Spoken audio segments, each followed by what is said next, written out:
பொள்ளாச்சி ஜெயராம ஐயாவுக்கு பயங்கர காண்டு. இன்னும் 100 நாள் இருக்கு. உங்க எல்லாரையும் பிடிச்செடுத்து அப்படியே உள்ள வச்சு பொம்மை மாதிரி உட்கார வைக்கல, நான் பொள்ளாச்சி ஜெயராம இல்ல அப்படின்னு வீரவசனம் பேசுற அளவுக்கு இருக்கு அவர் கோபம். இந்த திமுக ஆட்சிக்கு கவுண்ட் டவுன் இன்று முதல் தொடங்கி விட்டது. இன்னும் 100 நாட்கள் தான் இந்த ஆட்சி. அதற்கு பிறகு தமிழக மக்களால் ஒட்டுமொத்தமாக தூக்கி எறியப்பட்டு பல்லாயிரம் அடி குழி தோண்டி இந்த ஆட்சியும் இந்த திமுக கட்சியையும் புதைக்கி இருக்கிறார்கள்.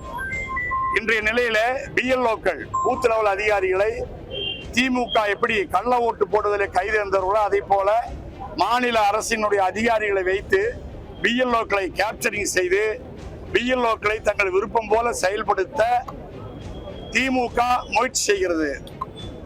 ஒரு பக்கம் எஸ்ஐஆர் ஆகாது என்று சொல்லுகிற திமுக, மறுபக்கம் அந்தந்த பகுதியில் உயர்மட்ட அதிகாரிகளை வைத்து பிஎல்ஓக்களை தங்கள் வசப்படுத்தி மீண்டும் ஒரு கள்ள வாக்காளர் பட்டியலை தயார் செய்து திருட்டோட்டு போடுவதில் கைதேர்ந்த திமுக அதற்கு தயாராகிறது. நிச்சயமாக அண்ணா திமுக கூட்டணி, பாரதிய ஜனதா கட்சி மற்றும் எங்களுடைய கூட்டணி கட்சிகள் அதற்கு அனுமதிக்க மாட்டோம்.